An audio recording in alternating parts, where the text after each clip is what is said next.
When humanity first made contact with alien civilizations, it ignited an era of exploration and diplomacy, blending cultures and technologies across the stars. The United Earth Alliance, a coalition of Earth and its colonies, spearheaded these efforts, establishing relations with numerous alien species. One of the most mysterious and captivating planets was Zalara Prime, a vibrant world teeming with diverse life forms and advanced civilizations. The Starship Endeavour, under the command of Captain Zara Hart, approached Zalara Prime with a mission of diplomacy and discovery. The crew of the Endeavour was composed of the finest minds and explorers humanity had to offer. As they descended through the planet's atmosphere, they were greeted by a breathtaking landscape of lush forests, towering mountains, and shimmering cities. Upon landing, the delegation was met by representatives from various alien species, each more fascinating than the last. There were the sleek, technologically advanced Vortans, the mystical and telepathic Sarans, and the imposing, warrior-like Ravii. The Ravii in particular stood out due to their striking appearance and intense demeanor. They were a matriarchal society, known for their fierce warriors and elaborate rituals. Captain Zara Hart, a seasoned diplomat with a background in xenoanthropology, was keenly aware of the importance of this mission. She had studied the Ravii extensively, but nothing could have prepared her for the palpable tension and excitement in the air. The Ravii representatives, led by their Queen Valara, eyed Zara with a mix of curiosity and anticipation. Shortly after their arrival, Captain Zara Hart received an unexpected invitation to a high-stakes diplomatic summit hosted by the Ravii. The invitation was unusually formal and bore the royal seal of Queen Valara, indicating its significance. Zara, intrigued and slightly apprehensive, accepted the invitation, recognizing it as an opportunity to forge a crucial alliance.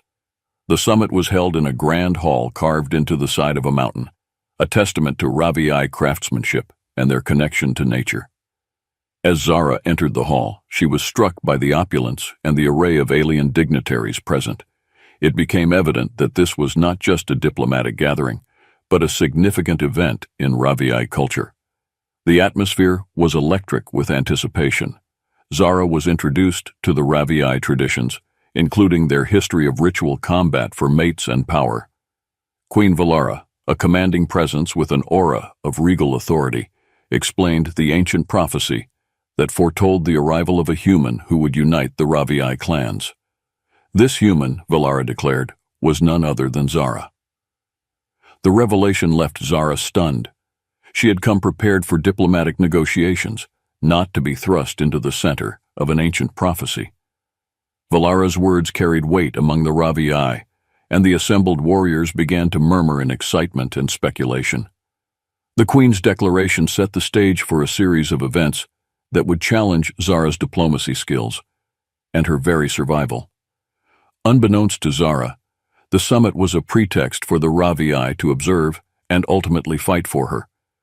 The Queen had decreed that the warrior who won would claim Zara as her consort, sparking a fierce competition among the Ravii warriors. This ritual combat, deeply ingrained in Ravii culture, was about to unfold with Zara at its heart. The summit hall was filled with a palpable energy as the Ravii warriors prepared for the upcoming ritual. The grand chamber echoed with the sounds of preparation, metal clanging, warriors sparring, and elders chanting ancient verses. Captain Zara Hart stood at the edge, watching with a mixture of awe and apprehension. She had read about the Ravii's customs, but witnessing their fervor firsthand was an entirely different experience. The Ravii were an impressive sight, each warrior adorned in elaborate armor that gleamed under the hall's lights. Their physiques were powerful, reflecting a life dedicated to combat and physical prowess.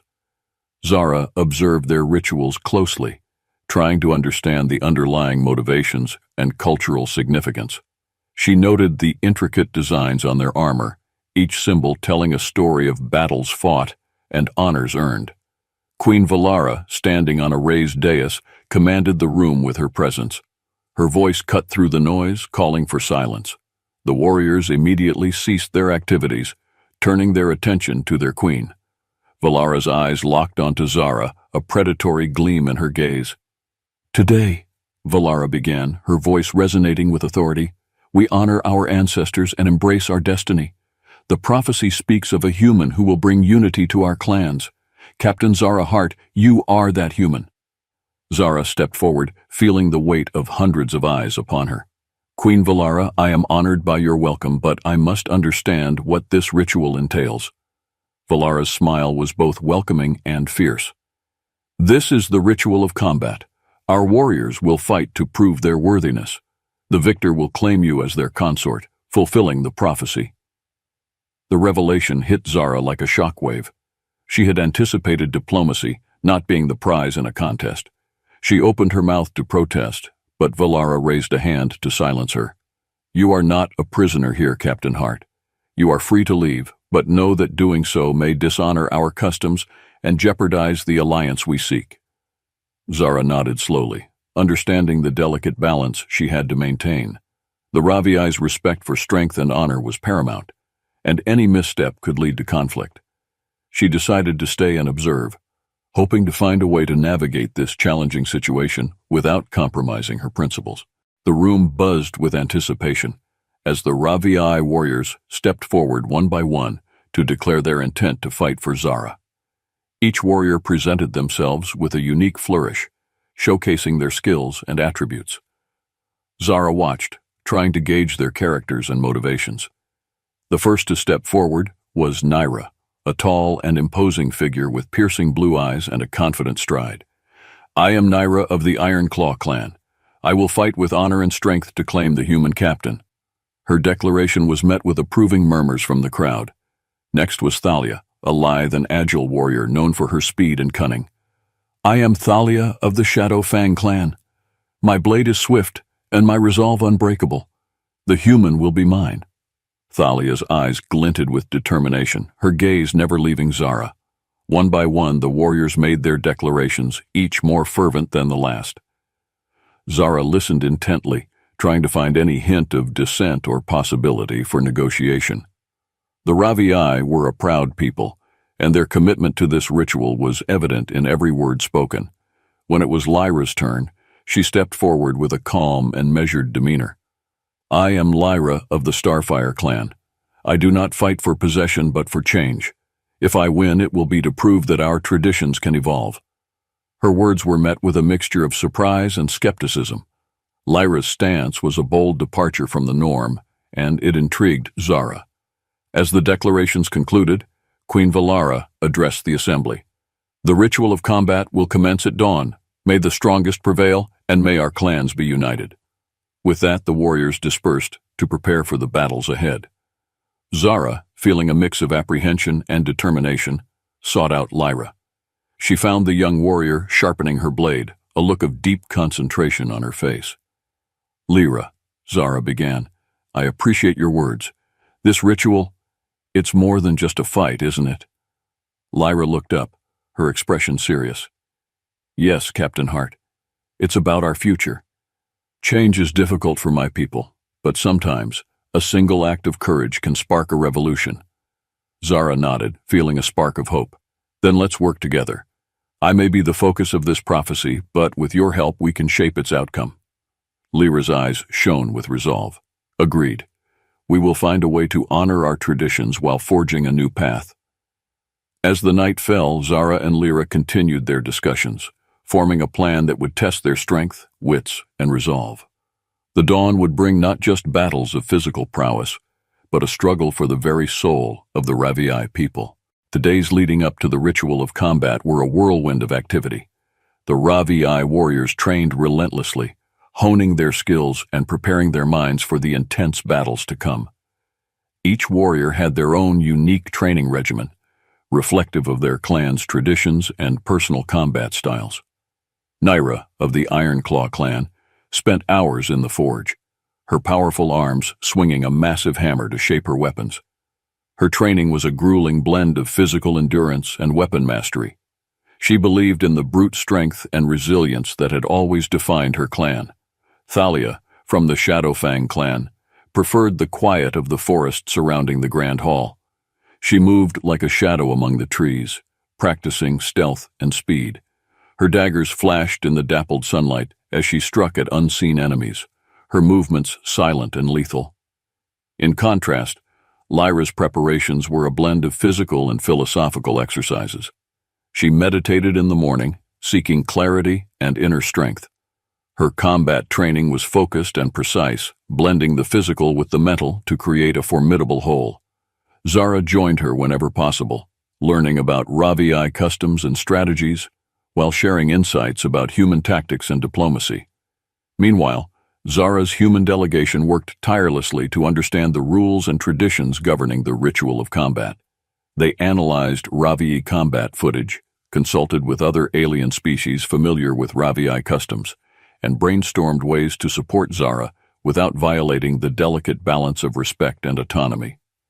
As the preparations intensified, so did the camaraderie among the warriors. Despite the fierce competition, there was a shared sense of purpose and honor. The warriors respected each other's skills and dedication, even as they prepared to face each other in combat. Queen Valara watched the preparations with a mix of pride and apprehension. She knew the stakes were high, not just for the warriors, but for the future of the HFY people. The outcome of the ritual could determine the direction of their society for generations to come. The dawn of the ritual of combat arrived with an air of solemnity and anticipation. The grand hall was transformed into an arena, its walls echoing with the chants of HFY elders and the murmurs of the gathered spectators. The warriors stood ready, their faces set with determination and resolve. The first match was between Nyra and Thalia, a clash of brute strength against agile cunning. The arena fell silent as the two warriors stepped forward, their weapons gleaming under the morning light. Zara watched from a special platform, her heart pounding with a mixture of fear and fascination. Queen Valara signaled the start of the match with a resounding gong. Nyra charged forward, her massive frame moving with surprising speed. Thalia, anticipating the attack, darted to the side, her movements fluid and graceful. The two warriors exchanged blows, each displaying their unique combat styles. Nyra's attacks were powerful and relentless, her hammer crashing down with earth-shaking force. Thalia countered with quick, precise strikes, her daggers flashing like lightning. The clash was intense, the sound of metal on metal ringing through the arena. Despite her size, Nyra was agile, her movements fueled by raw power. Thalia's agility and precision allowed her to evade many of Nyra's strikes, but the sheer force of Nyra's attacks began to wear her down. Zara watched, her mind racing with thoughts of strategy and outcome. She admired the skill and dedication of both warriors, but she also saw the potential for change in Thalia's nimble, adaptive style. The match reached a fever pitch as Nyra landed a glancing blow on Thalia, knocking her to the ground. Breathing heavily, Thalia pushed herself up, her eyes burning with determination. She launched a final desperate attack, using her speed to get within Nyra's guard. Her daggers flashed as she struck, landing several quick blows before leaping back out of reach. Nyra staggered but did not fall, her expression one of fierce respect. The match concluded with Nyra emerging victorious, but it was clear to all that Thalia had fought valiantly. The spectators cheered for both warriors, acknowledging their skill and bravery. As Nyra helped Thalia to her feet, there was a moment of shared respect that transcended the competition. As the matches progressed, Zara found herself increasingly impressed by the strength and honor of the HFY warriors. However, the intensity of the competition and the stakes at hand began to weigh heavily on her. It was during one of the brief intermissions between matches that Lyra approached her. "Captain Hart," Lyra said, her tone respectful but earnest, "I wish to speak with you." Zara nodded, signaling for Lyra to continue. The young warrior glanced around to ensure they were alone before speaking in a hushed tone. "I respect our traditions, but I also see the potential for change. Our people are strong, but we are not invincible. We must adapt if we are to survive in this ever-changing galaxy." Zara felt a spark of hope. "I agree, Lyra. But how can we change a system so deeply ingrained in your culture?" Lyra's eyes shone with determination. "By showing that there is another way. I propose that we use this ritual to demonstrate not just our physical prowess, but our capacity for unity and understanding. If we can gain the support of other warriors, we can challenge the status quo from within. Zara considered Lyra's words carefully. And how do we go about doing that? Lyra smiled, a hint of mischief in her eyes. We start by forming alliances. There are others who, like me, see the need for change. If we can rally them, we can present a united front. Over the next few days, Zara and Lyra worked tirelessly to build their coalition. They approached other warriors discreetly, gauging their openness to reform and discussing the benefits of a more unified, progressive Ravi society. Slowly but surely, they gathered support, forging bonds of trust and mutual respect. Zara also leveraged her diplomatic skills, engaging with other alien representatives to gain their backing. She highlighted the potential for greater cooperation and peace if the Ravi embraced change. Her efforts began to pay off as more and more warriors and delegates expressed their willingness to support their cause. Queen Valara, however, remained steadfast in her belief that the prophecy must be fulfilled through traditional combat. She watched the growing alliance with suspicion and unease. Sensing the threat to her authority, she decided to take matters into her own hands. Valara summoned Zara and Lyra to a private audience. The queen's quarters were opulent, filled with artifacts and symbols of Ravi history and power. Valara's gaze was piercing as she addressed them. "I see that you have been busy," Valara said, her tone cold. "You seek to undermine our traditions and challenge my authority." Zara met Valara's gaze steadily. "We seek to honor your traditions while also advocating for a more united and progressive future for your people." Valara's eyes narrowed. "You are an outsider, Captain Hart. You do not understand the depth of our customs." Lyra stepped forward, her voice firm. "With all due respect, my queen, times are changing. Our people must evolve if we are to thrive. This is not about undermining tradition, but about strengthening our future." Valara's expression hardened. "You leave me no choice. If you continue on this path, you will face the consequences." Undeterred, Zara and Lyra redoubled their efforts. They knew that the only way to enact real change was to win the support of the majority. They held secret meetings, strategized, and inspired others with their vision of a better Ravi society. The turning point came during a particularly intense match between two of the most respected warriors. The crowd watched in awe as the combatants displayed incredible skill and tenacity. But as the match neared its climax, one of the warriors, named Rena, suddenly halted her attack. "We fight for honor and glory," Rena declared, her voice echoing through the arena. "But we must also fight for our future. I stand with those who seek change." Her words sent shockwaves through the assembly.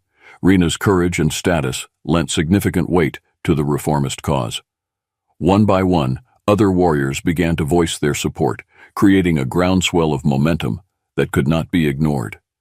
Queen Valara, seeing the tide turning against her, was forced to confront the reality of the situation. She realized that clinging to the old ways could lead to division and strife. With a heavy heart, she called for an assembly of all warriors and delegates to discuss the future of their society. In the grand hall, Zara, Lyra, and their allies presented their vision. They spoke passionately about unity, strength through diversity, and the need to adapt in a rapidly changing galaxy. The assembly listened intently, and the mood shifted from resistance to contemplation. In the end, it was Valara herself who stood and addressed her people. "We have always been strong, but true strength lies in our ability to change and grow. Let us honor our traditions while embracing a future where all Ravi can thrive together." Her words marked a pivotal moment in Ravi history. The warriors and delegates erupted in applause, signaling their acceptance of the new path forward. The ritual of combat had not only showcased their physical prowess, but had also sparked a movement for unity and progress. With the immediate crisis averted and a new direction set, Zara felt a sense of relief and accomplishment. The journey was far from over, but the first steps towards a brighter future had been taken. The newfound momentum for change did not sit well with everyone. Queen Valara, while publicly accepting the new direction, secretly harbored doubts. Unbeknownst to Zara and Lyra, Valara had already devised a plan to ensure her loyalists maintained control. Valara summoned her most trusted advisors and loyal warriors, instructing them to sabotage the efforts of Zara and Lyra. She manipulated the matches, ensuring that the most brutal and unyielding warriors would face the reformists. These loyalists were ordered to use any means necessary to win, including tactics that skirted the edges of Ravii honor. The first sign of betrayal came during a critical match between Lyra and one of Valara's staunch supporters, Kiran. As the battle commenced, it was clear that Kiran was fighting with an aggression and ruthlessness that went beyond the usual Ravii code.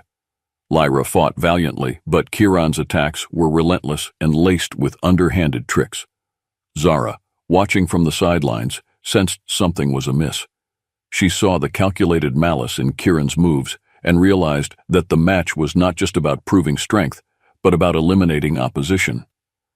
Lyra, though skilled, was caught off guard by the unexpected ferocity and cunning of Kiran's assaults. Despite the odds, Lyra managed to hold her ground, but it was evident that the tide was turning against the reformists. Zara decided to take action. She approached the alien delegates and appealed to their sense of justice and honor. With their support, she challenged the legitimacy of the matches, demanding an investigation into Valara's conduct. The delegates, recognizing the potential for deeper conflict, agreed to Zara's request. They called for a temporary halt to the matches and convened a council to examine the accusations. Valara, now under scrutiny, faced mounting pressure from both within and outside her ranks. With the council's decision to investigate Valara's actions, a temporary ceasefire was called. This pause in the combat provided Zara and Lyra a critical opportunity to regroup and strengthen their alliance. They gathered their supporters and held secret meetings to discuss their strategy moving forward. During these discussions, it became clear that their cause had more support than they initially realized.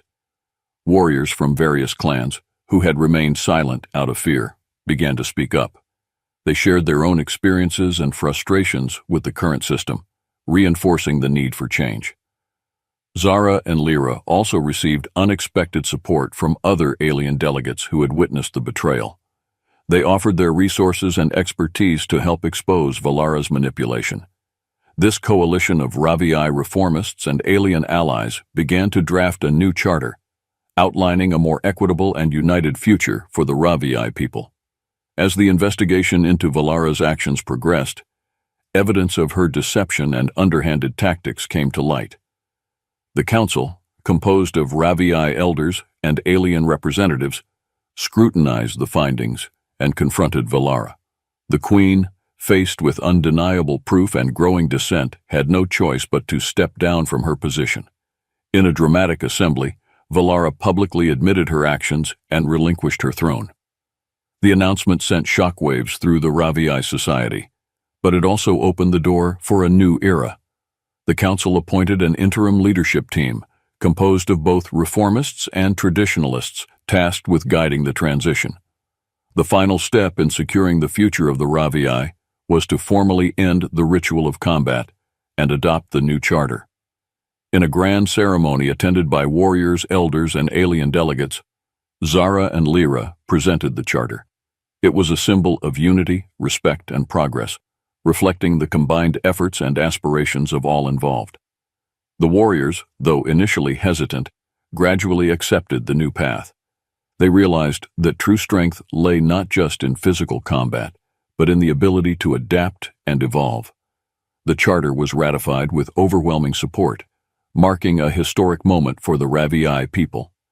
With the immediate crisis averted and a new leadership structure in place, Zara and Lyra could finally breathe a sigh of relief. The battles had been fierce, and the path to change fraught with challenges, but they had succeeded in planting the seeds of a brighter future. With the formal adoption of the new charter, the ritual of combat was set to culminate in one final, decisive match. This battle would symbolize the end of the old ways and the beginning of a new era for the Ravii people. The arena was packed with spectators.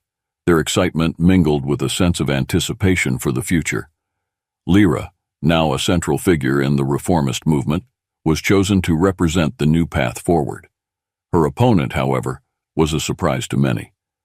Valara herself, the former queen, had insisted on fighting to prove her strength and honor one last time. This was her way of accepting the new changes while showing that she was not backing down from a fight. The arena fell silent as the two warriors stepped into the circle. Valara, despite her recent fall from power, exuded a fierce determination. Lyra, embodying the hope and aspirations of the reformists, stood ready, her eyes locked on her former queen. The gong sounded and the final battle began. Valara attacked with a fury born of years of rule and unyielding strength. Her strikes were powerful and precise, each one a testament to her experience. Lyra, however, fought with a different kind of strength, a blend of agility, intelligence, and the support of those who believed in her vision. The clash was intense, a breathtaking display of skill and willpower. Valara's aggressive tactics were countered by Lyra's nimbleness and strategic maneuvers. The crowd watched in awe as the two women fought, each blow a statement of their resolve. As the battle progressed, it became clear that this was more than just a fight. It was a symbolic struggle for the soul of the Ravii people. The spectators were torn, their loyalties divided between respect for the old ways and hope for the new. In a dramatic turn, Valara managed to land a heavy blow, knocking Lyra to the ground. The former queen stood over her, poised for the final strike. But instead of delivering it, Valara hesitated, seeing the determination and vision in Lyra's eyes. She recognized the future her people needed. Lowering her weapon, Valara stepped back and addressed the crowd. "Strength is not just about power, it is about knowing when to change. Lyra embodies the future of our people. I concede." The arena erupted in applause and cheers, the tension dissolving into a collective celebration. Lyra rose to her feet, offering a respectful nod to Valara. The final battle had ended not in defeat, but in mutual respect and understanding. With the conclusion of the ritual of combat, a profound sense of change swept through the Ravii society. The final battle had not only secured Lyra's place as a leader, but also symbolized the beginning of a new chapter for the Ravii people. The atmosphere was electric with the promise of a brighter future. In the days following the battle, the interim leadership team, now including both reformists and traditionalists, worked tirelessly to implement the new charter. The council met frequently, drafting policies that reflected the new values of unity, respect, and progress. Zara played a crucial role, offering her diplomatic expertise and ensuring that the transition was smooth and inclusive. One of the first initiatives was to establish educational programs that blended traditional Ravii teachings with new ideas from their alien allies. These programs aimed to foster a sense of shared identity and purpose among the younger generation, ensuring that the values of the new charter were deeply ingrained from an early age. Economic reforms were also high on the agenda. The new council introduced measures to promote trade and cooperation with other civilizations, leveraging the strengths of the Ravii people while opening up new opportunities for growth and development. These changes not only improved the standard of living, but also strengthened the Ravii's position in the galactic community. The integration of alien technologies and knowledge further propelled the Ravii into a new era of innovation and prosperity. Collaborative projects with the Vortans and Sirans led to advancements in medicine, engineering, and environmental sustainability, benefiting all species involved. As these changes took root, the daily life of the Ravii people began to transform. There was a renewed sense of optimism and purpose, a feeling that they were part of something greater than themselves. Traditional festivals and rituals were adapted to include elements of the new charter, celebrating not just the past, but also the future they were building together. For Zara, the transformation of the Ravii society was a deeply fulfilling experience. She had come to Zalara Prime as a diplomat, but she had become a catalyst for profound change. Her bond with Lyra and the other reformists grew stronger, solidifying alliances that would last for generations. One evening, as Zara stood on a balcony overlooking the bustling city of Zalara Prime, Lyra joined her. "We've come a long way," Lyra said, her voice filled with pride and reflection. We have, Zara agreed, smiling. But this is just the beginning. There's so much more we can achieve together. Lyra nodded, her gaze fixed on the horizon. With unity and determination, we can create a future where all Ravii can thrive, and we'll do it side by side, as equals. As the two women stood together, they knew that their journey was far from over. The path ahead would have its challenges, but they were ready to face them together, guided by a shared vision of a better tomorrow. The stars above Zilara Prime shone brightly, a reminder of the endless possibilities that lay ahead. The new era had begun, and with it, a promise of unity, progress, and hope for all who called the galaxy home.